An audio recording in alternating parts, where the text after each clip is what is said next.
Siendo un político el que habla, no queda mal hacer algunas reflexiones sobre lo que es nuestra actividad.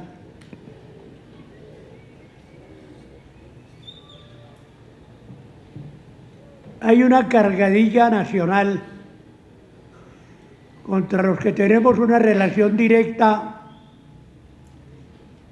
cercana y afectiva con el pueblo. Los políticos cargamos con todos los defectos. Todos somos ladrones. Si ejercemos la profesión, desvalijamos viudas. Si salimos a los pueblos, nos motejan de demagogos. Desgraciadamente, en la política hay mucha oveja negra, pero la gran mayoría de los que tenemos que ver con el sentimiento popular somos personas honestas, entre comillas, intelectuales, amigos de la palabra y de la pluma, que nos preocupamos fundamentalmente por las necesidades comunitarias. Yo he entendido que la política es la misión más noble que el hombre pueda ejercer sobre la tierra. Porque el político es todo, no solamente palabra, no solamente pluma. El político es fuerza cívica, es el que agita el quehacer comunitario en las grandes y pequeñas comunidades. Somos, como lo acabamos de hacer con mi querido Omar, los que vamos a la provincia y rescatamos a los pueblos del olvido y llevamos un mensaje de energía resucitadora. Les abrimos futuro a la gente. Por eso yo me siento ennoblecido y a mi edad declaro ante Dios y ante el mundo que ustedes representan que me he logrado plenamente, porque he tocado el corazón del pueblo, porque he interpretado sus angustias, porque lo que soy se lo debo a esa capa un poco indígena que es mi apellido, donde salí y broté para hacer los recorridos de la vida. Quiero muy brevemente hacer un recorrido rápido sobre lo que es la política en el manejo de los pueblos.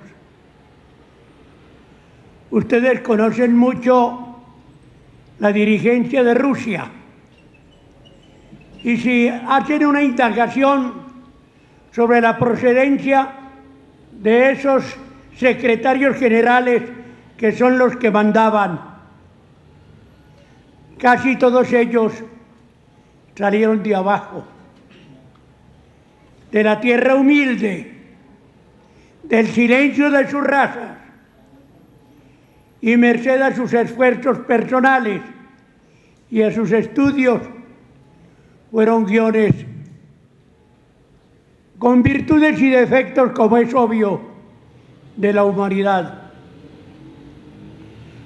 Nosotros en Colombia tenemos unos ejemplos que tenemos que permanentemente hacer sonar la campanilla por el relieve que todos ellos tienen. Marco Fidel Suárez, sin padre conocido, hijo de una lavandera. Belisario Betancur salió de una vereda de Amagá, conoció las muleras, el machete y los asadones antes de comenzar a estudiar. Y aquí hubo un personaje que Dios se lo llevó en un accidente aéreo, J. Emilio Valderrama. Su actividad antes de dedicarse al estudio era el arreo de las mulas, el que sacaba de allá de la hondonada el café a vender al pueblo. Y ese J. Emilio Valderrama, mediante el estudio, se hizo un personaje esencial en la democracia colombiana y en el Partido Conservador. Y si el accidente aéreo no se interpone, muy posiblemente habría sido presidente de Colombia. Todos nosotros pertenecemos al partido que nos provoque. Yo respeto el sentimiento doctrinario de todos ustedes, pero permítame que haga referencia a solo dos personas. Yo no soy liberal, pertenezco gloriosamente al conservatismo colombiano, pero sí seguí de cerca la vida de Víctor Renán Barco, salido de la vereda de Santa Rita de Aguada, completamente imbuido en las muleras, en los asadones y en los menesteres mínimos del campo. Y un día a Víctor Renán le dio por estudiar y salió de una pobreza infinita, y ambicioso él, se especializó en Inglaterra y fundó su escuela política desde La Dorada. Víctor Renán, campesino, hombre humilde, de familia insignificante, se convirtió en un sol de la política colombiana. Yo, mis queridos amigos, adoro a Omar Yepes Alzate. Me parece su vida tan ejemplar que me siento dignificado de saber que tengo mi corazón al lado del suyo. Pero Omar Yepes Alzate salió también de abajo. Conozco la vereda La Mina, cerca del área urbana de Pijao, en donde él nació. Y como en su estirpe no existía un intelecto trabajado y no había estrellas grandes o chicas de la intelectualidad, su padre dividió una inmensa hacienda en pequeñas parcelas y a cada uno le fijó un lote para que de ahí empezara a formar sus personales riquezas. De Pijao, Floro Yepes pasó a Génova. ¿Y qué pensaba don Floro?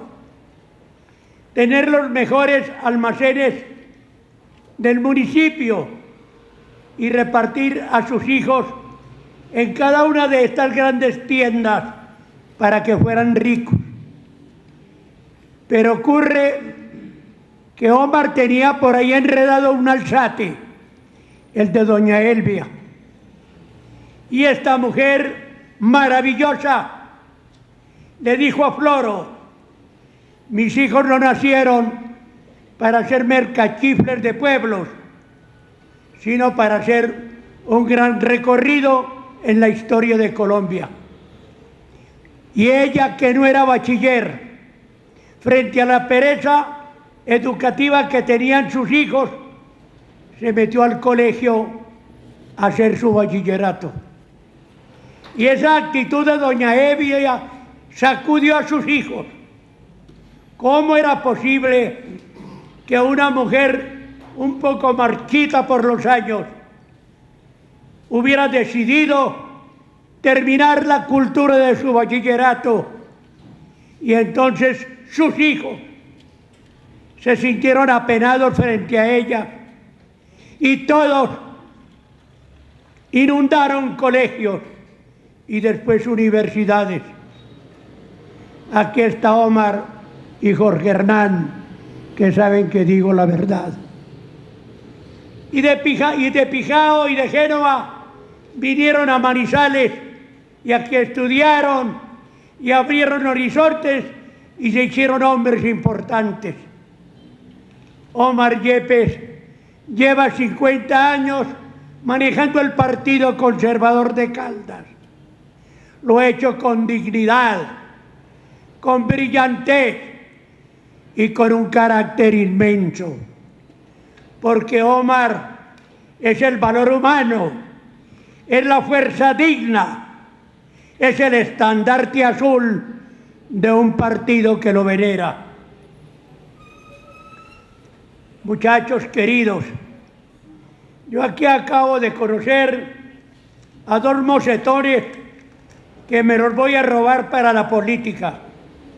Alejandro Bedoya Ocampo de Aranzazu y Daniel Jiménez de Salamina. Sobre ellos yo levantaré la iglesia. A ustedes les digo, hagan política. Yo vengo de los cafetales, yo vengo de echar pica y de usar el asadón y de tener una penilla al cinto. Yo vengo de estudiar en una escuela de vereda. Yo vengo de haber sido hermano cristiano y todo lo he sacudido y todo lo he vencido y me ha abierto un horizonte solo en la vida y aquí estoy. Hagan política, abran puertas, estrujen el futuro, tómense en la vida, sean valientes, vuélvanse líderes sociales, mis queridos jóvenes de Caldas.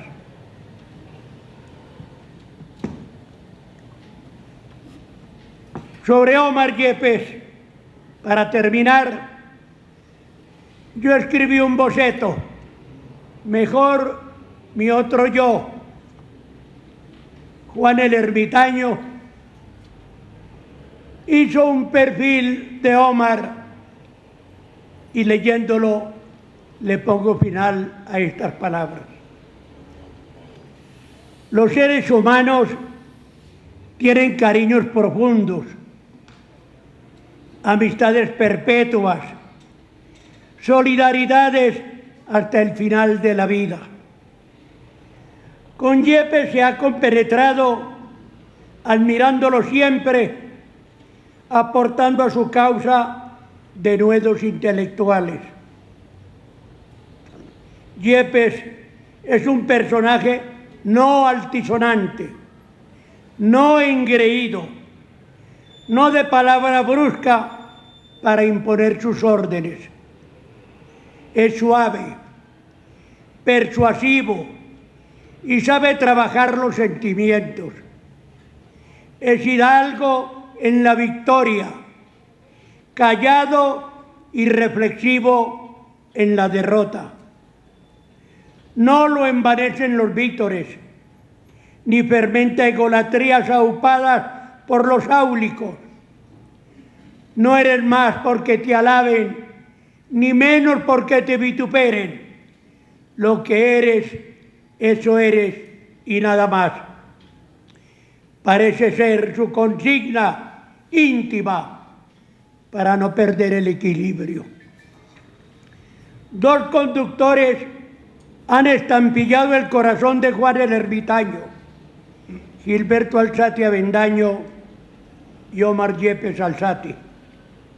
Del primero, siendo joven, aprendió todo, Era un personaje superior, fogoso, hambriento de gloria, minimizador de los contrarios, de cresta flamígera, estremecedor como un huracán. En Manizales, cuando llegaban los poetas de fama mundial, descrestaba porque sabía más retórica que ellos, porque su memoria para recitar versos era abismal, porque el imperio de su sabiduría literaria hundía en un silencio absorto a sus contrapartes. El personaje más grande del siglo pasado, parido en Caldas, fue Gilberto Alzate Avendaño. Omar Yepes puede ser la antítesis del mariscal.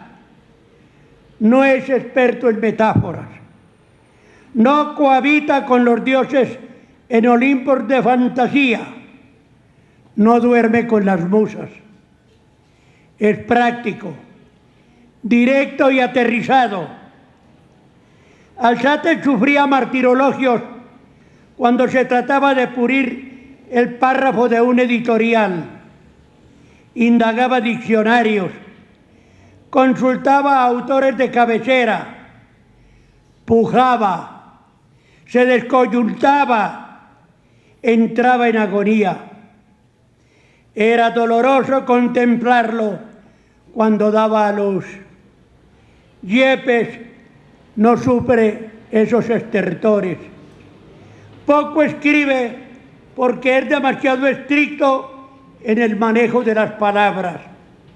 Es un matemático del idioma. No sabe de vagabundeos retóricos, no del arte que pule y perfecciona, no de los potros sueltos de una imaginación que no encuentra confín. Tiene un cerebro amarrado por exigencias puritanas que paralizan su vocación de escritor. No hace equitaciones floridas con el verbo, depura los adjetivos innecesarios, esteriliza su prosa de bombachos retóricos cuando se dirige a sus seguidores. Es un expositor químicamente reflexivo. Otros vuelan en un torbellino con frases galanas. Otros buscan portillos escapatorios a sus entusiasmos líricos. Yepes no, es diáfano y al mismo tiempo profundo en sus intervenciones, convence, no emociona. Yepes es un hombre elemental, austero, sencillo, de naturaleza descomplicada. Si otros le rinden pleitesía a los espejos, o se dejan avasallar por los micrófonos, o buscan reflectores televisivos, Yepes los rehúye. No hace alarde de sus excelentes condiciones para el mando, ni se regodea con el brillo fatuo, y siendo un general en los campos de Marte, no farolea con las batallas que gana, ni entra en derrota cuando la suerte le es adversa.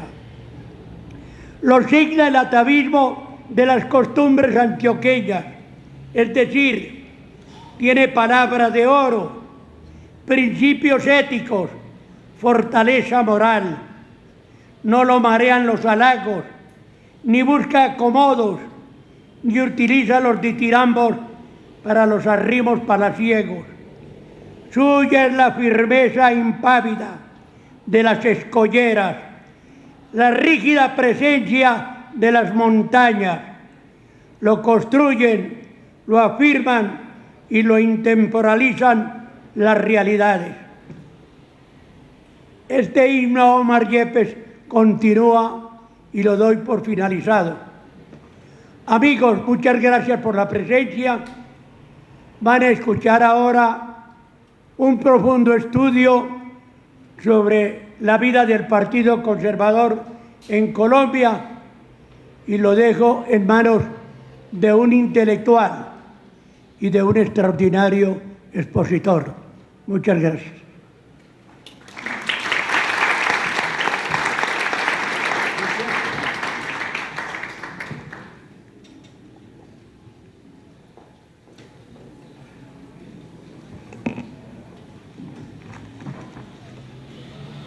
Muy buenas noches a todos y muchas gracias por acompañarnos esta noche. Y muchas gracias al doctor César Montoya Ocampo por esas palabras un mucho exageradas alrededor de una vida que hemos dedicado en buena parte al ejercicio de la actividad pública. Y mil gracias a los profesores Francisco González y Albeiro Valencia por la invitación que me han hecho para participar en este ciclo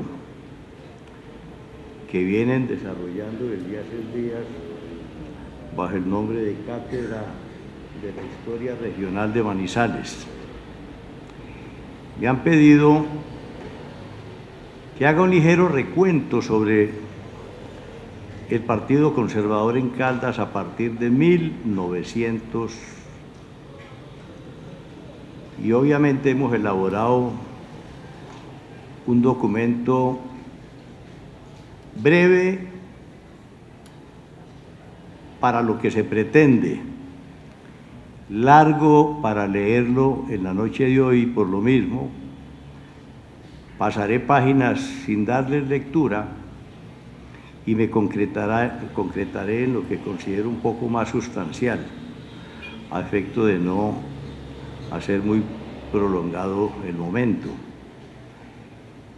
Y al terminar, si quieren hacer algunas preguntas y de pronto ahondar un poquitico más sobre la política del departamento, háganlo sin ningún tipo de prevención. Pregunten descarnadamente lo que estimen que deben preguntar y oigan lo que yo pueda contestar, porque seguramente que no todo lo que está en la mente de ustedes tendré yo la posibilidad de responderlo. Teodoro Roosevelt dijo en 1910: no es el crítico quien cuenta, ni el que señala con el dedo al hombre fuerte en el momento que tropieza, o el que indica en qué cuestiones el que hace las cosas hubiera podido hacerlas mejor. El mérito recae exclusivamente en el hombre que se halla en la arena, aquel cuyo rostro está manchado de polvo, sudor y sangre, el que lucha con valentía, el que se equivoca y falla el golpe una y otra vez, porque no hay esfuerzo sin error y sin limitaciones. El que cuenta es el que de hecho lucha por llevar a cabo las acciones, el que conoce los grandes entusiasmos, las grandes devociones, el que agota sus fuerzas en defensa de una causa noble, el que, si tiene suerte, saborea los triunfos de los grandes logros, y si no la tiene y falla, fracasa al menos habiéndose atrevido al mayor riesgo, de modo que nunca ocupará el lugar reservado a esas almas frías y tímidas que ignoran tanto la victoria como la derrota. Estas palabras precisan la dimensión que debe tener el político que se entrega a la conducción de las masas. La vida del hombre público oscila entre agotadores trabajos a la intemperie, con derrotas muchas y unos pocos oasis de victorias. Su actividad es riesgosa y en ella vale la intuición y el coraje para tomar decisiones. Tiene móviles que lo espolean, inteligencia que le proporciona conocimientos teóricos, resistencia para sobreponerse a las circunstancias adversas, entereza para decidir, convicción y seguridad para escalar el territorio de sus propios sueños. Antes de lucubrar sobre el objetivo de este escrito, cabe preguntar qué es la política. Gilberto Alzate Avendaño, en ese lenguaje levantisco tan suyo, dio la siguiente explicación: la política no es una esgrima de salón, ni un ajedrez dialéctico, sino un conflicto de poderío, un campear sin tregua, una agonía en el sentido clásico de la lucha. Spengler fue más concreto: la vida es su sentido máximo, es política, es vigilia, es ritmo y tensión de lucha. Todo hombre, quiéralo o no, participa de ese acontecimiento militante como objeto o como sujeto. Eliseo Arango expresó alguna vez: la política es el arte de durar en el poder. Y Silvio Villegas humorísticamente adiciona: la política es el arte de defenderse de los amigos. Juan Esteban Costaín, brillante escritor caucano, tiene columna en el periódico El Tiempo semanal, creo que los miércoles o los jueves. Juan Esteban Costaín afirma en uno de sus libros que la política, lo que quiera que ella sea, forma parte esencial de la condición humana y nadie puede evitar su compañía terca y cotidiana. Vivir y estar en el mundo es hacer política, consciente o inconsciente, bañarse, hablar con los demás, caminar y comer, o subirse en un bus, gritar en medio de una misa fúnebre, son gestos políticos.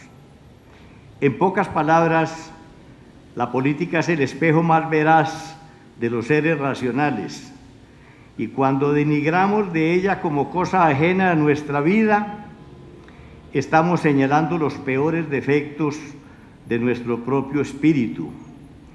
La política es sucia y desagradable, sin duda, porque así es la vida humana, pero también puede ser digna, porque el alma de los hombres es compleja y se burla de quienes no ven más allá de lo absoluto.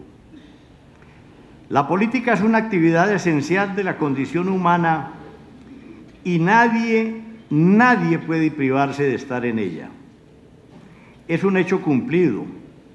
Quien está en el mundo por esa sola razón tiene una dimensión política que puede ser muy agobiante y muy grotesca si se quiere, pero que también es inevitable y fatal. No hay gesto humano que no tenga consecuencias políticas, ni siquiera el muy aburrido de declararse apolítico, lo que tiene que ver con el poder público y con el manejo del Estado es solo una de las manifestaciones de la política. No todos los líderes exportan un mismo talante. Unos son reservados y fríos como Alberto Lleras y César Gaviria, y otros manejan altanerías teatrales como Gilberto Alzate y Álvaro Uribe Vélez. También son egoístas, pueden fingir virtudes que no tienen, aparentar modestias, pero conviven con un alma soberbia que se convierte en impulso real para sus gestas. El liderazgo tiene que ver con el mensaje intelectual. La benevolencia del pueblo debe ser ganada por la intrepidez en la lucha y la prédica de principios que cautivan cerebros y ganan corazones. El gran político, cuando es necesario, combina su prestigio con radicales decisiones que le generan autoridad. Asimismo, sabe cuándo se refugia en transitoria soledad, inventa viajes o simula estar recluido en cuidados intensivos. Es su teatro. Los subterfugios que inventa son la fachada para justificar las ausencias. Cuando asume esas conductas un tanto cabalísticas, busca escucharse a sí mismo. El líder, además del misterio, debe tener un gran carácter. Los caudillos son tajantes y manejan perentorios monosílabos. Sí o no. Los orígenes del Partido Conservador. Algunos sitúan el vislumbre del conservatismo por allá en 1832. Agrupaba a sectores opuestos a las ideas de la Ilustración y las revoluciones liberales.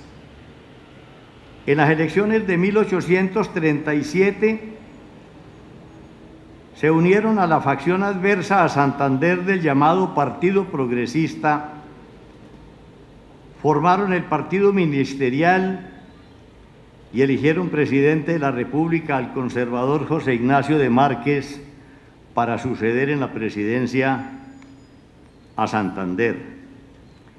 La oposición del Partido Progresista, acaudillado por Santander en el Congreso, llevó a la unión de los antiguos bolivarianos con los ministeriales. Desmontaron los logros de Santander en su gobierno, dando pie a la Guerra de los Supremos 1839-1841. Los ministeriales José Eusebio Caro y Mariano Ospina Rodríguez fueron los miembros más importantes de los gobiernos de Márquez y su sucesor, el general Herrán, y sus ideas se reflejaron en la Constitución de 1843. A la fundación del nuevo Partido Liberal, 1848 por los antiguos progresistas, en 1849 Mariano Ospina Rodríguez y José Eusebio Caro formaron el Partido Conservador, que agrupó a los antiguos ministeriales opuestos a Mosquera, que sucedió a Herrán en la presidencia de la República. En el periódico La Civilización del 4 de octubre de 1849, Ospina y Caro publicaron el programa conservador que se convirtió en la plataforma ideológica del nuevo partido y que puso énfasis en la defensa de la ley, las libertades fundamentales, el respeto a la propiedad, el repudio a la dictadura, la seguridad y el orden y el apego a la doctrina antes que a los hombres. Luego se vino la regeneración y la Constitución de 1886, producto de la mentalidad de Rafael Núñez y el acompañamiento inmarcesible de Miguel Antonio Caro. Núñez, elegido presidente por allá a mediados de los 1880, fue dueño de un inmenso poder. Fue dominante hasta su muerte. Gobernaba a nombre del Partido Nacional, conservadores e independientes. Los independientes fueron perdiendo poder que fue asumiendo el conservatismo bajo la regia orientación de Miguel Antonio Caro. Es de resaltar que Núñez originalmente pertenecía al Partido Liberal, pero tuvo una fuerte posición ante los radicales del Partido Liberal y cuando asumió el poder y fue un poco vapuleado por ellos, fue derivando hacia una actitud que finalmente lo terminó confundiendo con el Partido Conservador. José Eusebio Caro sintetizó lo que es el Partido Conservador históricamente. Nuestro nombre colectivo, nuestro título de conservadores significa más que democracia, más que libertad, más que progreso. porque indica que detestamos lo que destruye y buscamos lo que conserva. Detestamos lo que enferma y buscamos lo que sana. Detestamos lo que quema y buscamos lo que alumbra. Somos el Partido Conservador, decía José Eusebio Caro. ¿Conservador de qué? Conservador de la sociedad, conservador de los principios, de las bases eternas de toda sociedad y de toda la república. Se resume en una sola palabra, en un solo principio. Esa palabra, ese principio único es el derecho. El Partido Conservador no quiere democracia, decía José Eusebio Caro, en cuanto es democracia, sino en cuanto es derecho. El derecho es su bandera, su principio, su fin y su regla. El ejercicio simultáneo, armonioso de todos los derechos es la paz, el respeto de todo derecho existente, el restablecimiento de todo derecho violado es la justicia. Por eso es que el Partido Conservador, el partido del derecho, es naturalmente pacífico y justo.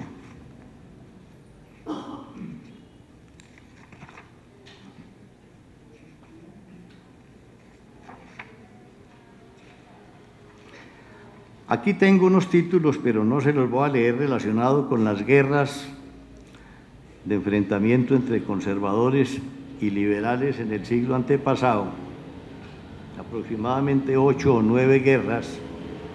Una de las más duras y la más significativa, la Guerra de los 1000 días, que terminó ganando el Partido Conservador y que le aseguró la continuidad en el poder hasta 1830, cuando su división y una vacilación en los jerarcas de la Iglesia, acompañando primero a uno, luego a otro candidato conservador, finalmente dio con la derrota y la subida al poder del Partido Liberal en la persona de Olaya Herrera. También el republicanismo, una especie de frente nacional anticipado y movilizado en buena parte por Carlos R. Restrepo, y que más adelante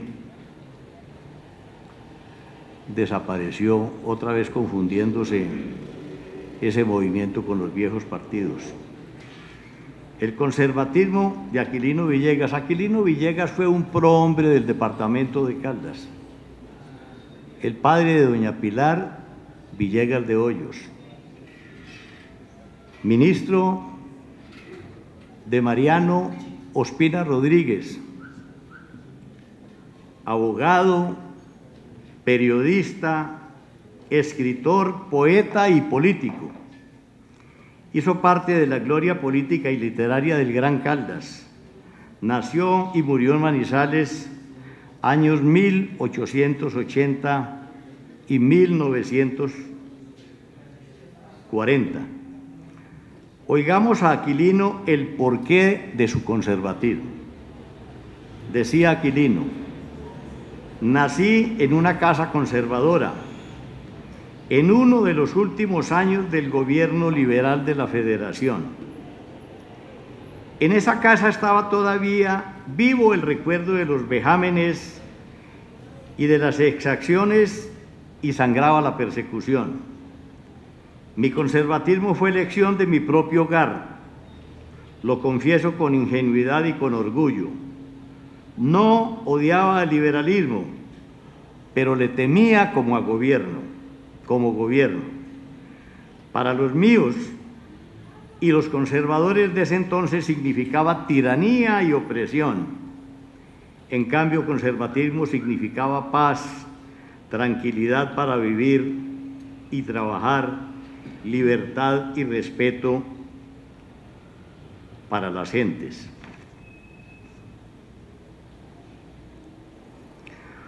Para Aquilino, el Partido Conservador en 45 años de gobierno, 1885 a 1930, logró dar unidad política a la República, al propio tiempo que fomentaba las secciones, departamentos y municipios, garantizándoles una autonomía amplísima. Organizó el gobierno democrático en forma ejemplar, asegurando todas las garantías y libertades, fomentando la igualdad de oportunidades para todos los ciudadanos. Ancló profundamente en las costumbres la República, el sistema republicano de gobierno, dando una participación adecuada al liberalismo en el manejo de la cosa pública. Delimitó el país por los caminos pacíficos, pudiendo suprimir prácticamente el ejército regular.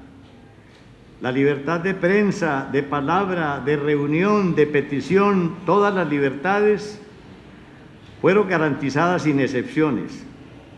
El golpe de cuartel desapareció. La igualdad civil ante la ley no tenía eclipses. La vida y la propiedad gozaban de un respeto absoluto por parte de las autoridades. Esa fue más o menos una síntesis de lo que Aquilino Villegas llamaba su conservatismo y por qué había derivado hacia él, y cuál había sido el comportamiento del Partido Conservador a raíz de la toma del poder en el gobierno y luego del gobierno de Núñez hasta 1930. Hubo en el Parlamento colombiano, durante el régimen liberal a partir del 30 hasta 1946, un equipo parlamentario formidable al que denominaban los leopardos, y en buena parte orientado y dirigido por ciudadanos caldenses. Siglo XX, años 20. Muy probablemente estimulada por la revolución bolchevique, 1917, la juventud universitaria dio rienda suelta a sus afanes de figuración y lucha por los asuntos sociales. La universidad era el foco donde empezaban a moverse y destacarse las figuras del futuro. Las asambleas estudiantiles eran el referente de la intelectualidad naciente, con enfrentamiento de jóvenes liberales, conservadores, llegando a los movimientos de izquierda que empezaban a moldearse en la vida nacional. En esa época nacieron los leopardos, unos mozalbetes a quienes les dio por crear un movimiento de alborotos y en cierta forma rebelde de las jerarquías conservadoras. Fueron bautizados los leopardos a instancias de Augusto Ramírez Moreno, quien conformaba el grupo conjuntamente con Silvio Villegas, José Camacho Carreño, Eliseo Arango y Joaquín Fidalgo Hermida, que al decir de Vicente Parra Silva, eran 5 privilegiados del talento, la pluma y la elocuencia. A finales del gobierno de Pedronelo Espina saltaron de los bancos universitarios a la palestra política, alzaron sus voces de inconformidad y sus gestos de rebeldía contra el orden político existente y contra los jerarcas del conservatismo. Jamás resonó en Colombia un grupo como el que yo bauticé, decía Ramírez Moreno. No habrá otro que pueda comparársele jamás, porque la época moderna ha olvidado el milagro. Ramírez era arrogante.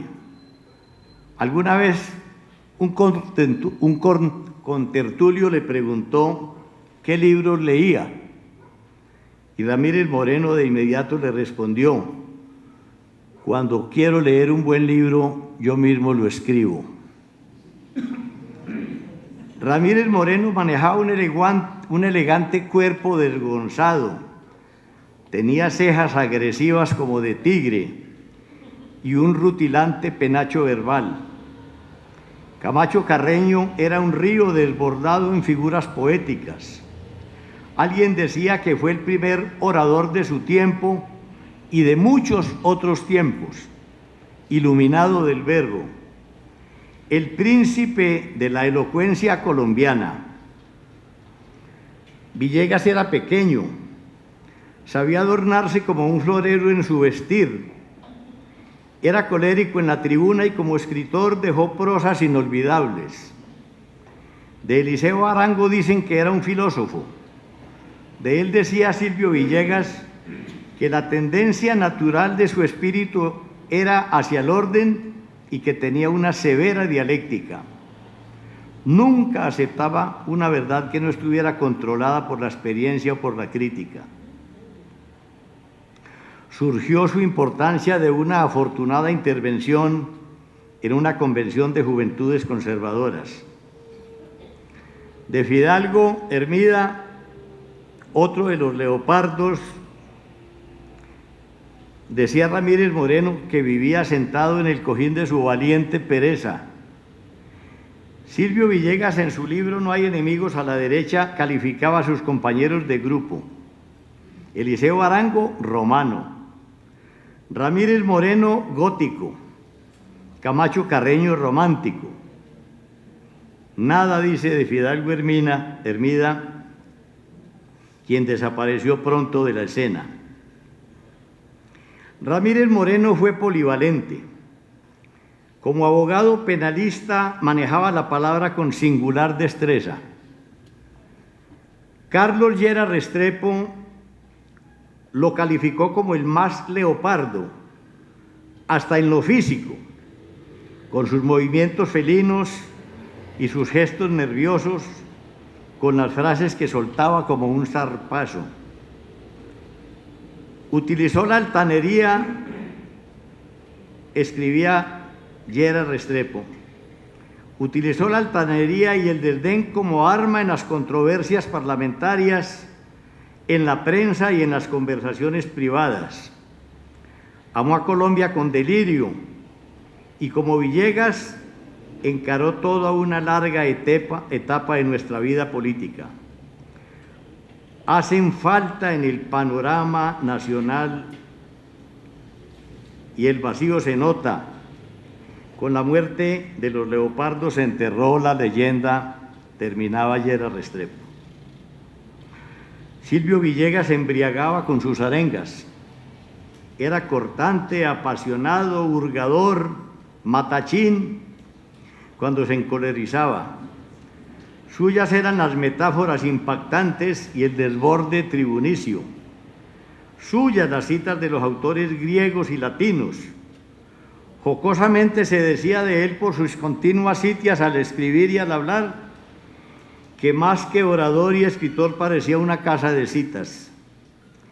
Las multitudes nacionales lo reclamaban desde Pasto a Barranquilla, desde Medellín a Cúcuta o Bucaramanga.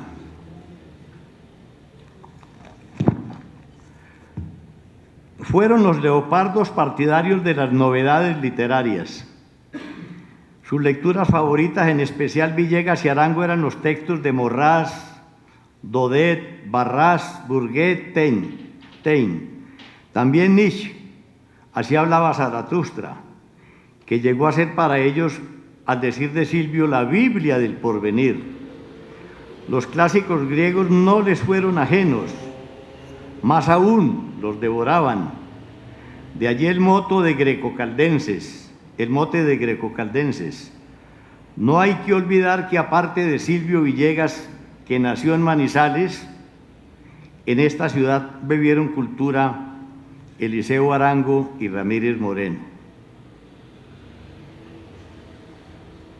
Enfrentaron a los próceres del partido, primeramente a Marco Fidel Suárez, no obstante el respeto y admiración que sentían por él. Discreparon de Suárez por razón del manifiesto nacionalista elaborado por los leopardos, que Suárez tildaba de divisionista e irrespetuoso con las jerarquías del partido, a las que los leopardos responsabilizaban de la decadencia del conservatismo y de la nación. A Laureano Gómez le increparon por propiciar la caída de Marco Fidel Suárez, 1921, y por la reprobación a José Camacho en razón de sus escritos en el Nuevo Tiempo. Le censuraban sus proyectos como ministro de Obras Públicas, Ferrocarril de Occidente por no incluir a Manizales. Villegas tildó de demagogo a Laureano por una conferencia dictada en el Teatro Municipal en la que trazaba un panorama sombrío del porvenir colombiano en razón de sus condiciones geográficas y raciales. Los reproches a Laureano, reconocido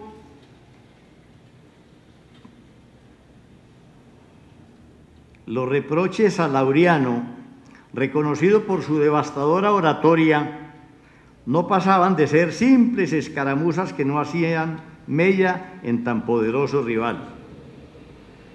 Eso afirmaba Ricardo Arias Trujillo, pero era demostración palpable de arrebato y arrogancia de un grupo que pretendía su propio escenario, lanzando ataques y denuestos contra figuras notables del Partido Conservador. A ellos les servían estos ataques para su consagración nacional.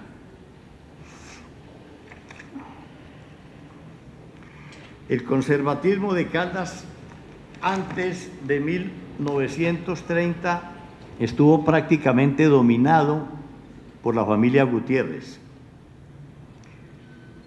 Copó la administración pública y orientó a su talante el Partido Conservador.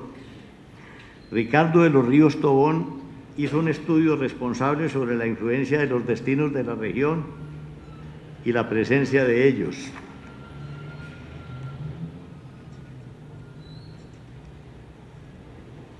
Al finalizar la Guerra de los 1000 días, a comienzos del siglo pasado, con triunfo conservador,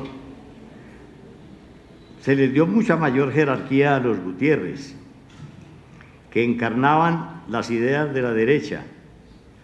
Después de don Alejandro, que fue el primer gobernador de Caldas, tomó la rienda su hermano Pompilio, que fue general de la República, gobernador de Antioquia, representante a la Cámara en varios periodos, senador y por último gobernador de Caldas. Luego Daniel, Marcelino Arango Palacio, casado con una de las Arango, con una de las Gutiérrez.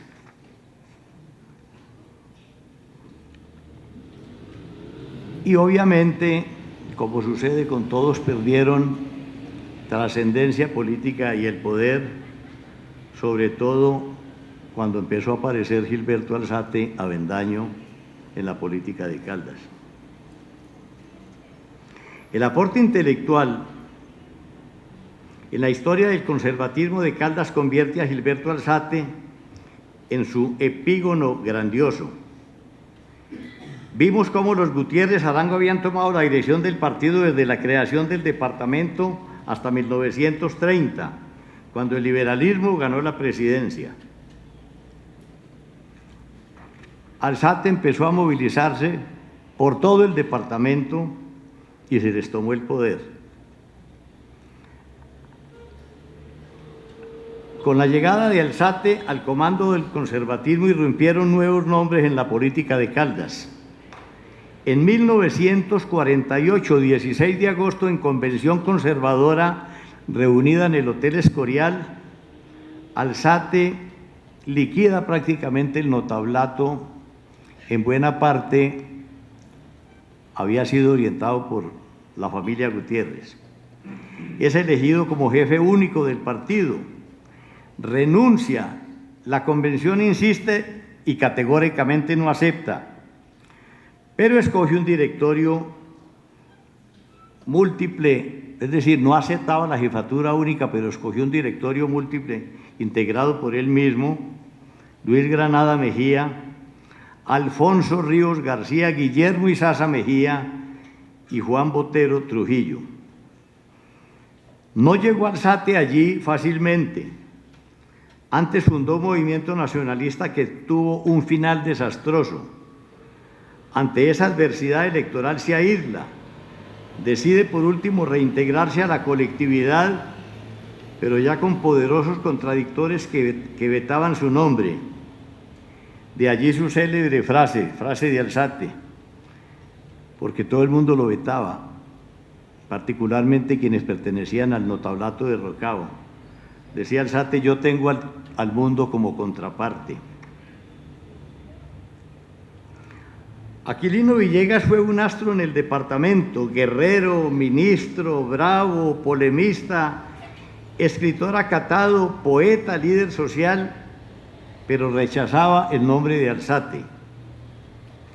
En 1937, en un artículo de prensa lo motejó de Manzanillo, buscón de la secretaría del partido que era remunerada. En posesión de este cargo, pese a las andanadas de Aquilino, los adversarios de Alzate, aupados por Aquilino, pedían que expulsaran a Alzate del partido. Otros clamaban por su destitución, por tratarse de un elemento perjudicial en la organización conservadora. La respuesta del mariscal Alzate fue tajante: para eliminarme de la política tendrán que asesinarme. En la política conservadora a nivel nacional jugó un factor preponderante el clero. En los años finales del siglo XIX y por ahí en los primeros 40 o 50 años del siglo pasado. Jesucristo fue un revolucionario, predicó y los romanos lo crucificaron.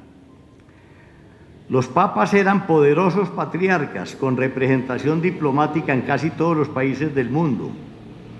Tenían ejércitos a su servicio y pactaban alianzas con estados en función de guerra.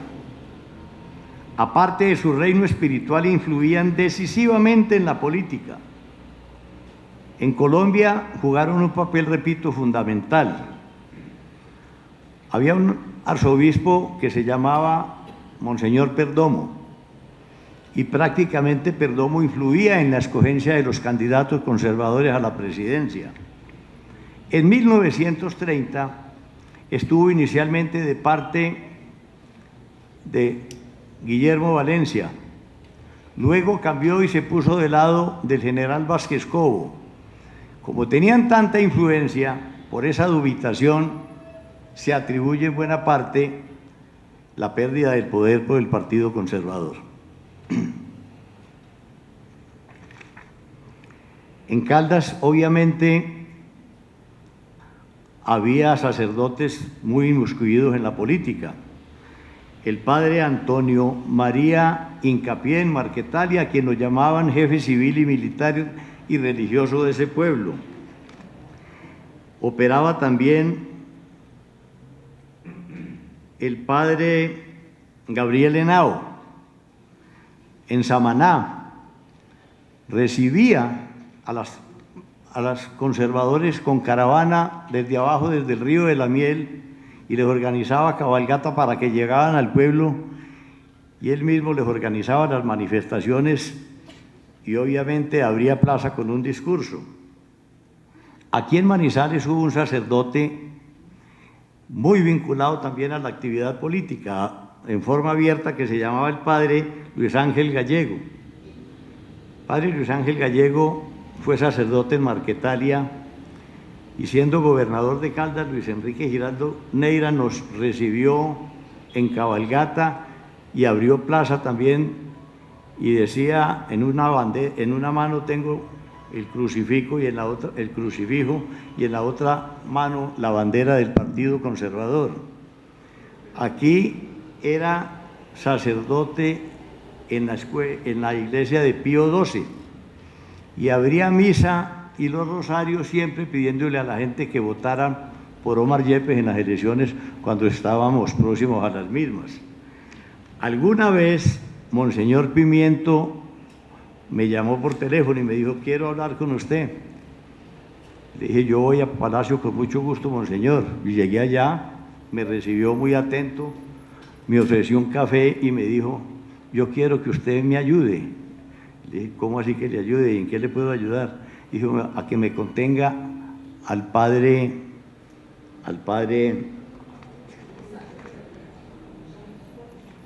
se me fue el nombre, al padre Gallego, conténgame al padre Gallego, que me está creando muchos problemas con los fieles. Ya muchos de los que no pertenecen al movimiento suyo ya no van a misa ni asisten al rosario por las prédicas constantes de él.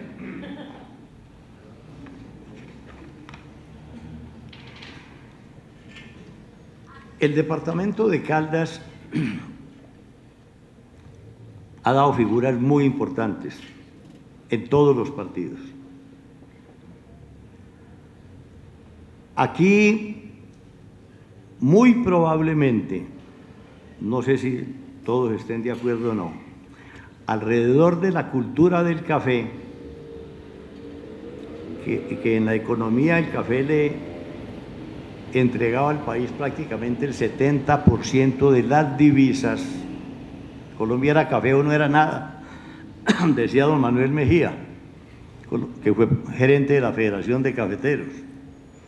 Alrededor del café se formó una escuela literaria, una escuela económica, una gran escuela de oradores, liberales y conservadores. Pero dentro de los conservadores predominaban Silvio Villegas, Fernando Londoño y Londoño. En la economía, por ejemplo, Hernán Jaramillo Campo, don Manuel Mejía, Mr. Coffee, gerente de la Federación de Cafeteros, Arturo Gómez Jaramillo, Hernán Jaramillo Campo. Y obviamente en las letras, muchos dentro de los cuales descollaba fundamentalmente Silvio Villegas. Todo ese equipo dominó la política de Caldas. Y la batuta, en buena parte, por aquello del manejo del electorado, la llevaba José Restrepo, propietario del periódico La Patria. Llegó el año de 1970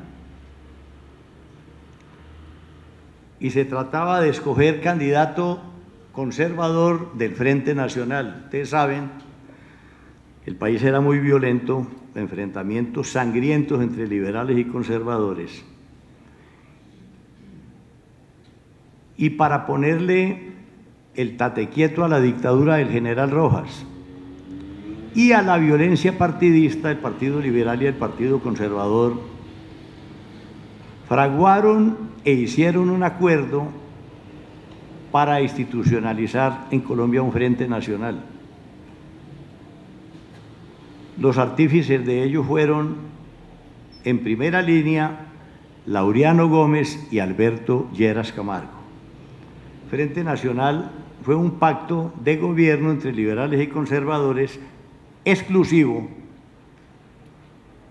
y se repartían el poder por partes iguales en la nación, los departamentos y los municipios, incluyendo la rama judicial. La rama judicial también se la repartían por partes iguales, 50 y 50%. Y se alternaba el poder. 4 años se elegía por conservadores y liberales un presidente liberal, 4 años un presidente conservador.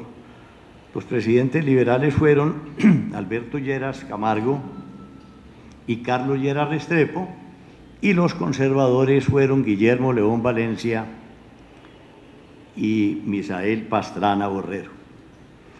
A raíz de la candidatura de Pastrana y para escogencia de candidatos se hizo una gran convención nacional presidida por el jefe del Partido Conservador, que tenía las mayorías, el doctor Mariano Ospina Pérez. Algunos conservadores que tenían aspiraciones organizaron algo que se llamó un sindicato contra Ospina. Ese sindicato estuvo prácticamente conformado por José Elías del Hierro de Nariño, Evaristo Surdís de Barranquilla, Álvaro Gómez tras bambalinas, no aparecía pero tras bambalinas, Cástor Jaramillo Arrubla, Hernán Jaramillo Campo, Fernando Londoño y Londoño, José Restrepo. Se hizo una votación en la convención y quedó empatada. Candidatos: Evaristo Surdís, que era el candidato del sindicato, el de Barranquilla, y Misael Pastrana Borrero. Se hizo un receso en la convención. Se reinició la convención y Ospina Pérez, que la presidía y que era el jefe del partido, anunció la nueva votación y hizo público su voto por Misael Pastrana para tratar de inducir a los convencionistas que habían votado por Surdís antes a que votaran por Pastrana. Nada, volvieron a quedar empatados. Se levantó la convención y entonces el Partido Liberal, en diálogo con el doctor Ospina, acogió la candidatura de Misael Pastrana Borrero. A esa candidatura se le enfrentaron conservadores, Evaristo Surdís y Belisario Betancur, y surgió la candidatura del general Rojas Pinilla, que había sido presidente del 1953 a 1957 y que se había constituido en un dictador. Posteriormente fue juzgado en el Congreso de la República, lo condenaron, luego le levantaron la sanción y prácticamente empató la votación con Misael Pastrana Borrero. Era presidente de la República Carlos Lleras Restrepo.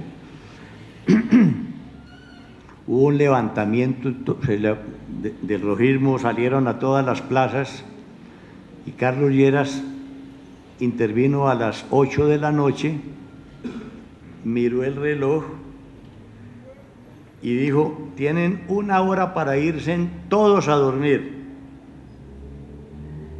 Y si no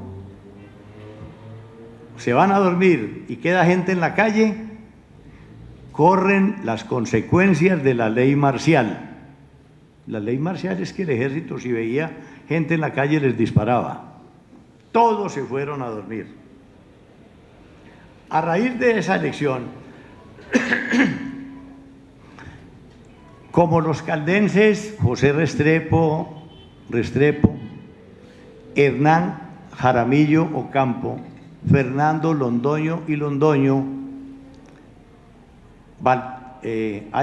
Álvarez Restrepo, Antonio Álvarez Restrepo, se movilizaron todos acá y acordaron acompañar la candidatura de Belisario Betancur y enfrentársele al doctor Mariano Ospina Pérez. Ganó Pastrana. Ospina, jefe del partido, recomendó que nombraran un amigo nuestro en la gobernación de Caldas, Luis Enrique Giraldo Neira. La Patria obviamente empezó una oposición muy severa contra Luis Enrique. Nosotros constituimos aquí un equipo de trabajo, un directorio, y nos dimos a la tarea de recorrer el departamento. Obviamente Luis Enrique iba solo, pero como gobernador, con tanta influencia, con un gobierno que apenas empezaba, aproximó a los conservadores, a todos, y prácticamente los colocó de nuestro lado. Y entonces le arrebatamos el poder electoral a lo que se llamaba aquí el notablato caldense. Personalidades de mucha valía, no solamente a nivel departamental, sino a nivel nacional. La realidad es que la política en el país giraba alrededor de Caldas, en buena parte. No hay que olvidar que Gilberto Alzate Avendaño jugaba un papel preponderante en ese entonces, un poco antes de las elecciones de Pastrana, y estuvo a puertas de la presidencia de la República. Alzate hizo alianza con el doctor Mariano Ospina, jefe del partido, derrotaron a Laureano Gómez y estaba Alzate a puertas de la presidencia, hubiera sido el primer presidente del Frente Nacional en vez de Guillermo León Valencia. Lo operaron de la vesícula, se murió y se perdió esa posibilidad. Repito, la clase dirigente de Caldas tenía mucha predominancia en el país, no solamente desde el punto de vista del manejo de la política, sino desde el punto de vista del manejo de la economía, porque el café, como les decía hace un rato, jugaba un factor preponderante en la economía nacional. A raíz del nombramiento del doctor Giraldo, pues nosotros empezamos a tomarnos la política del departamento y más adelante prácticamente instauramos aquí en Caldas una especie de frente nacional con el Partido Liberal, Víctor Renán Barco y Luis Guillermo Giraldo Hurtado. Y estuvimos predominando electoralmente y en el manejo del departamento aproximadamente durante 32 años. Les voy a hacer un ligero recuento aquí de los políticos conservadores de Caldas, los más importantes en los últimos tiempos.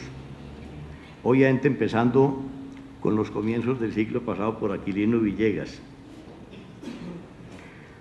No es fácil hacer acuarelas sobre hombres públicos que no conocimos, pero aquí custodiamos santuarios no solo de principios, también de excelsos valores humanos que han colocado a Caldas en el más alto rango intelectual.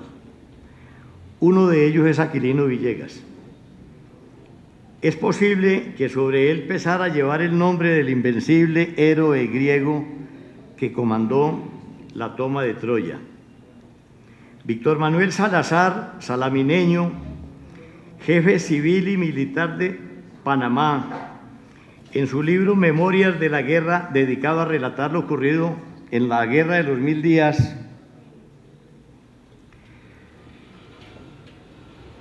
narra cómo era de pobre la indumentaria de los soldados en esa guerra, con viejas escopetas al hombro, precariamente alimentados, dotados de botas pantaneras, raídos uniformes y unas pocas cantimploras. En cualquier mañana de noviembre de 1900, en una estrecha sabana de ovejas, la tropa desayunaba con frugal vitualla. Nadie esperaba el arribo de un joven ligeramente rubicundo con la pelusa incipiente en su bigote y vestido con elegancia. Le dijo ese joven al general Salazar: vengo a ponerme a sus órdenes para defender como soldado raso a mi partido conservador. Participé en la batalla de Palo Negro, en donde destrozamos la subversión que comandaba Rafael Uribe. Incorpóreme a su ejército, le dijo. Era Aquilino Villegas. Este hombre, con muy pocos pares en la historia de este departamento, todo lo llenó. Su personalidad avasallante cubría sus anhelos de grandeza. Era su voz y su destino. Aquilino Villegas era una ínsula intelectual nimbado de respeto nacional, líder acatado de un partido, traductor de poetas que cubrían con sus nombres todos los espacios de un Olimpo celeste. También poeta él y además prosista de asombro, polemista de agresiva pluma, hombre de Estado, máxima encarnación de los más depurados simbolismos de su pueblo. Gilberto Alzate Avendaño. ¿Qué novedad podrá escribirse sobre este hombre multidimensional? Son muchos los libros que hacen recuentos sobre su vida, infinidad de ensayos, cantos líricos sobre sus gestas, y políticamente todavía existe un alzatismo fervoroso que recita de memoria sus escritos o repiten parrafadas de su última intervención en el Parlamento. César Augusto Ayala Diago ha hecho en 3 volúmenes, en 3 voluminosos tomos, un rastreo de la valiosa existencia del mariscal. Alzate vivió desde que estaba en el colegio hasta su muerte en afanes de grandeza. Era gloriosamente caldense. El 5 de abril de 1949 expresó sobre sí mismo: yo no soy más que un terrón de la gleba humana de Caldas, y puedo decir jactanciosamente: pueblo de Caldas, de tus entrañas soy pedazo. No conoció el reposo, tal vez apenas cuando ejerció su profesión en Manizales, pero tampoco. Los pleitos los entreveraba con sus silenciosas visitas a los pueblos en afán de conquistar adeptos. Después del zarpazo contra los seniles conductores del partido en la inolvidable convención del Escorial, la vida se le complicó. Debía atender su innumerosa clientela electoral del departamento y las demandas del centro y la periferia nacional que reclamaban su presencia. Alzate Avendaño era un astro. Bastaba oírlo para quedar subyugado con el esplendor de su cerebro. Era el centro dominante en todas las reuniones. Cuando el conde de Foxá y Pablo Neruda visitaron la ciudad, era Alzate el que más versos sabía de ellos, el que valoraba con exactitud matemática a cada uno de los bates de la lengua española. Si el ágape intelectual tenía como centro de la Constitución, Alzate era fulgurante en doctrina. Si estaba en una asamblea política, él con imperial desenfado decía: se procede a elegir vicepresidente. No concebía su parábola sino en el vértice del mando. Sus prosas son geniales, nadie en Colombia se le parece en su estilo. Tenía manejo insólito de la frase con giros impensados en el tenso manejo del idioma. Bruñía con burilos ensayos que salían de su mente privilegiada. Alzate en su momento fue el Sísifo de la política colombiana. Con denuedo, talento y astucia organizaba las estrategias. Los astros se enfilaban a su favor y cuando todo dependía de él, sus poderosos enemigos le armaban talanqueras que lo obligaban a iniciar de nuevo sus tareas. Cuando se decía que Laureano Gómez agonizaba, el presidente titular y las mayorías parlamentarias pedían que Alzate fuera el designado a la presidencia de la República. Roberto Urdaneta se le opuso y presentó el nombre de... se le opusieron y presentaron el nombre de Roberto Urdaneta Arbeláez. Y este ingrato y felón destierra su nombre hasta de la prensa nacional. Es decir, Alzate era el candidato de la mayoría parlamentaria. Todos querían elegirlo designado para que reemplazara a Laureano Gómez. Y todos buscaban a Alzate. Desde luego le pedían cosas porque no sabían que iba a ser presidente. Hay una anécdota. Iban donde él, en ese entonces, la embajada más preciada era en Francia, la de Francia, en París. Y los congresistas conservadores que iban a votar por él, iban a decir: vamos a votar por usted, doctor Alzate, pero cuando usted asuma la presidencia me nombra a mí de embajador en París. Esa petición se la hicieron como 5 congresistas, y a todos 5 les dijo que sí, que los nombraba embajadores en París. Cualquier día se reunieron los 5 y dije: bueno, Alzate a cada uno de nosotros nos ha ofrecido esa embajada.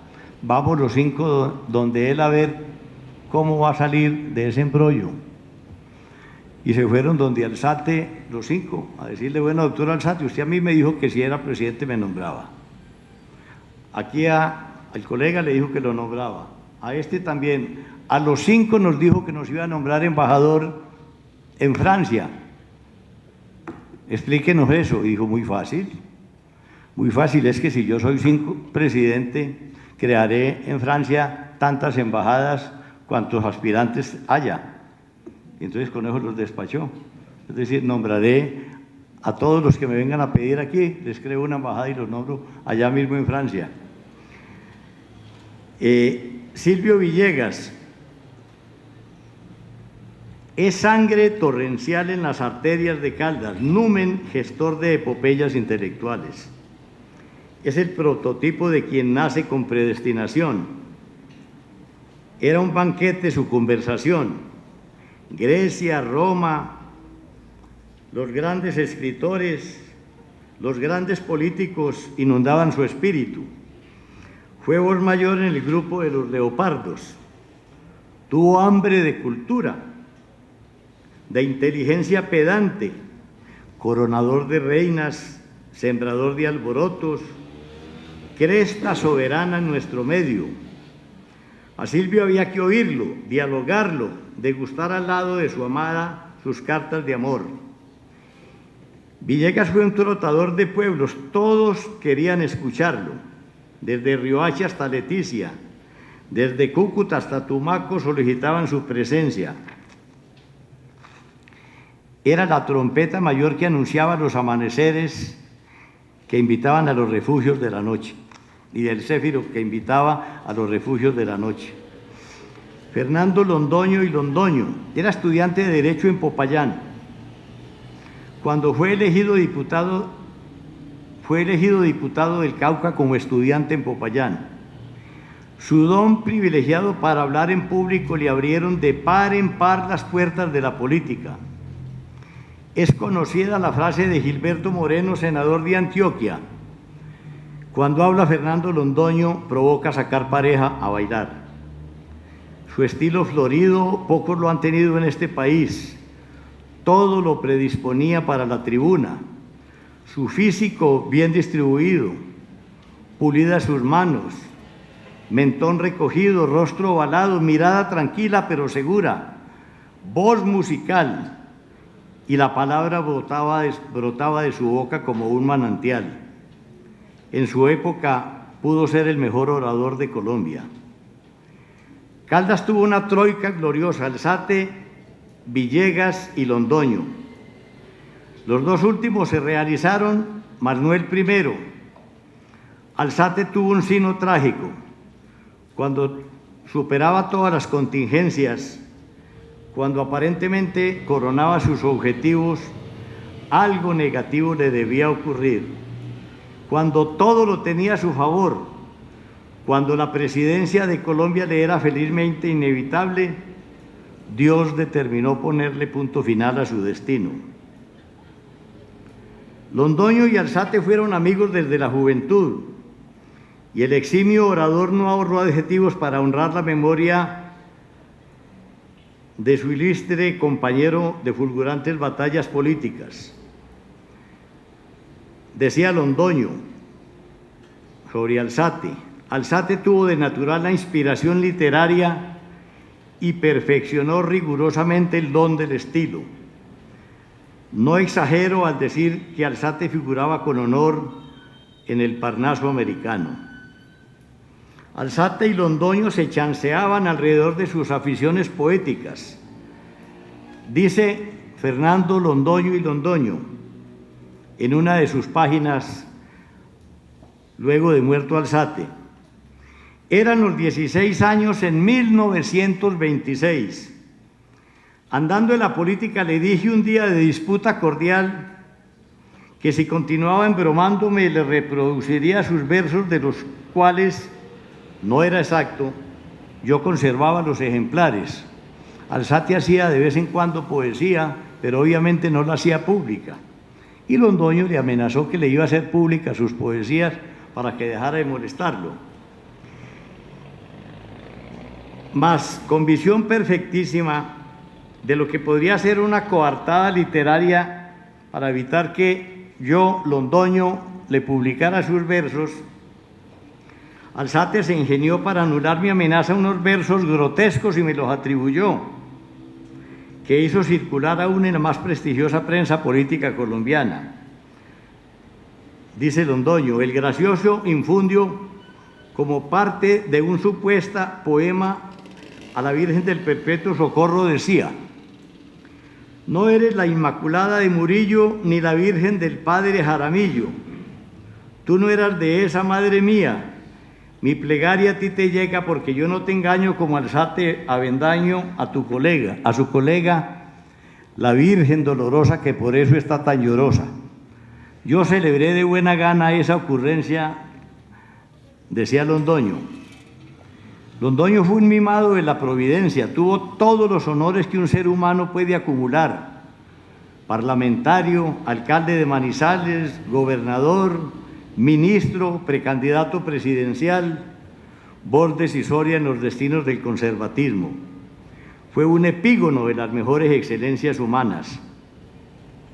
Londoño brilló con lucidez inimitable.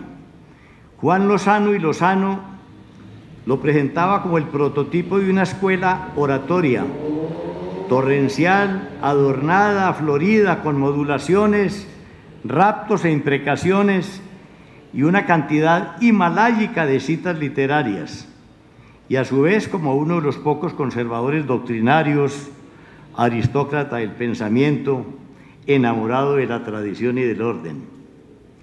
Hernán Jaramillo Campo, otro de los personajes de Caldas, al igual que Londoño y Silvio, fue un consentido de Mariano Ospina Pérez. Primero, su acercamiento tuvo que ver con doña Berta Hernández, esposa de Ospina, y después mereció toda la confianza del estadista antioqueño. Lo tuvo en cargos claves que se relacionan con la economía. Jaramillo fue un hacendista, tenía el país metido en su cerebro y en las posiciones que ocupó lo hizo muy bien. En la política de Caldas estuvo al lado de Gilberto Alzate, acompañó a Silvio y el Mariscal en la insurgencia nacionalista que terminó en chasco electoral. Luego fue mancorna de José Restrepo Restrepo. Es oportuno recordar que los más fieles amigos de Ospina eran Londoño, Restrepo, Silvio y Jaramillo Campo. Cuando fue impuesta la candidatura de Misael Pastrana, todos ellos, más Castor Jaramillo Arrubla, Evaristo Surduiz y José Elias del Hierro, organizaron un sindicato para escoger uno distinto a Pastrana, que era el de Ospina Pérez. Todos, salvo Surduiz, que disputó el cetro con Pastrana, se aglutinaron en torno a Belisario. Ospina no los perdonó. Jaramillo fue político, recorrió las aldeas, pero más que todo fue una estadística. Habría sido un excelente presidente de Colombia. Una anécdota: siendo Jaramillo Campo presidente del Directorio Nacional Conservador, doña Berta Hernández de Ospina, que también era miembro del directorio, tuvo una molestia con él y dio unas fuertes declaraciones en su contra. Los periodistas, ni cortos ni perezosos, buscaron afanosamente a Jaramillo para observar su reacción ante las declaraciones de doña Berta. Solicitada su opinión a lo expresado por ella, manifestó: no tengo ningún interés en enfrentarme a ella, porque esa sería una pelea muy mal casada con una señora muy bien casada. Doña Berta era la esposa del expresidente Mariano Ospina Pérez. José Restrepo Restrepo fue un exitoso empresario. Era concreto y sus decisiones debían ser ejecutadas. Manejó después de Alzate por varios años el conservatismo de Caldas. Le encantaba visitar los pueblos y hacer bohemia con los jefes municipales. Era un hombre directo, usaba un lenguaje seco, sin adjetivos, y como buen economista era ahorrativo hasta en el uso de las palabras. Fue presidente del Directorio Nacional Conservador y también senador por muchos años. Además, gobernador de Caldas. dueño de la patria que se ha convertido en patrimonio afectivo de esta comarca. Restrepo fue un personaje práctico, no escribía con adjetivos, era conciso y lacónico en sus mensajes, patriota cabal, cuando empeñaba su palabra moría así al pie de ella. En una de las tantas campañas que hizo Belisario Betancur lo acompañó y puso el periódico a su servicio. Pilar Villegas de Hoyos, vamos hablando de los personajes de la política de Caldas en los últimos tiempos y un poco atrás. No podía faltar en esta crónica el nombre de una mujer ilustre, hija del gran Aquilino Villegas.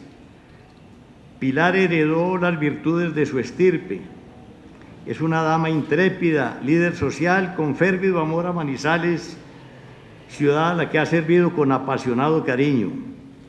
Gobernadora excelente, parlamentaria, comandante de los ejércitos azules. Para predicar y defender su ideología fue itinerante que no conoció reposo.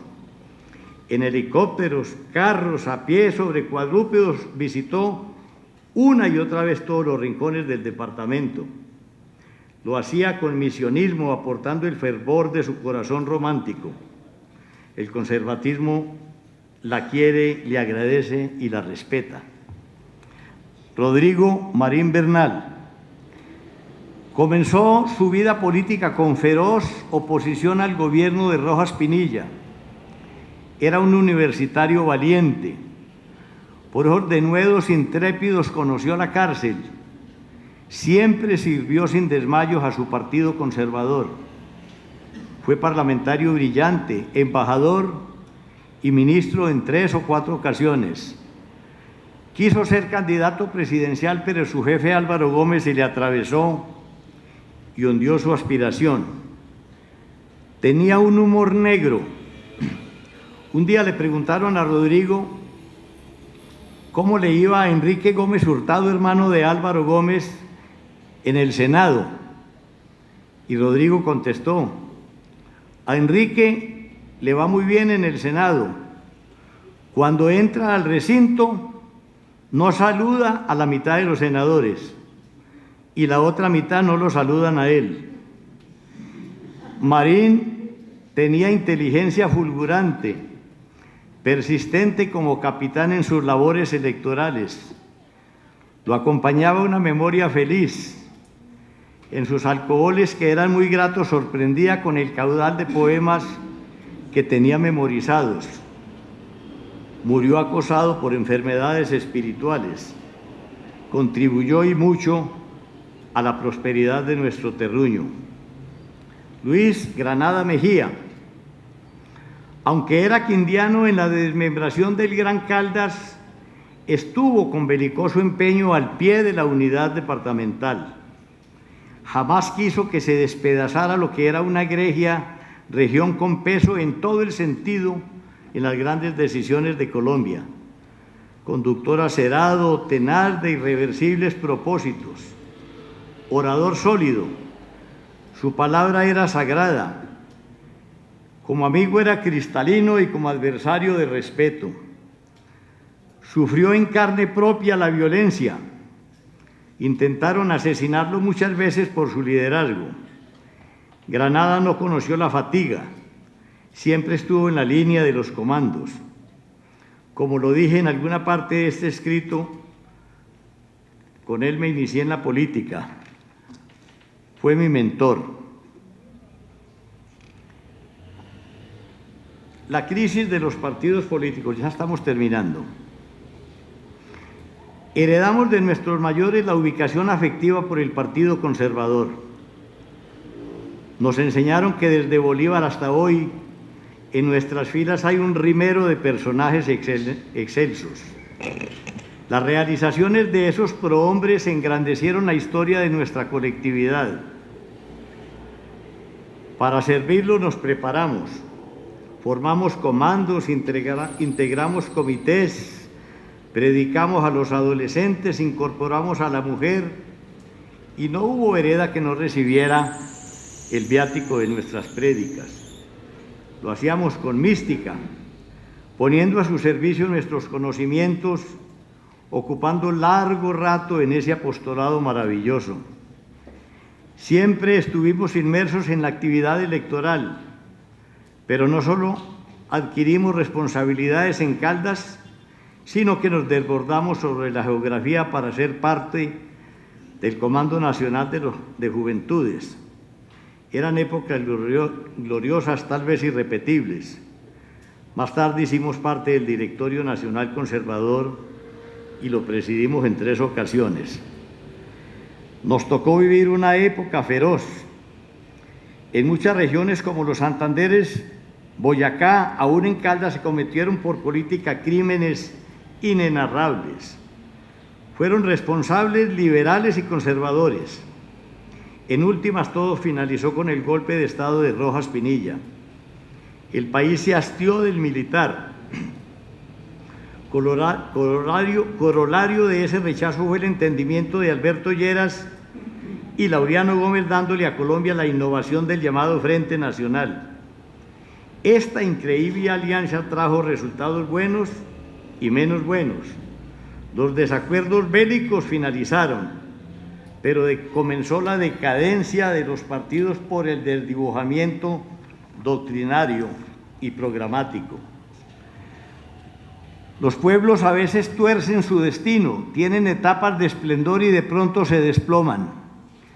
Después del fulgor surge la oscuridad, por un lado vocación de grandeza y de otro noches de postración.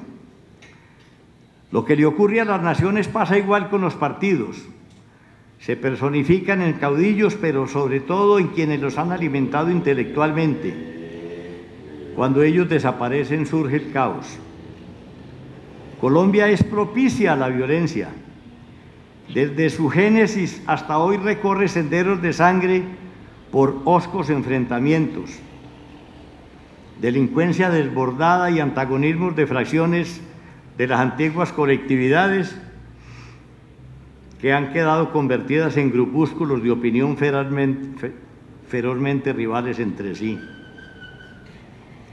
Por los años de 1946 era estremecida la lucha liberal conservadora. Los azules en el poder creían que lo tenían todo y los rojos, derrotados, suponían que no habían perdido nada. Dicotomía perversa que fue certeramente denunciada por Roberto Urdaneta Arbeláez.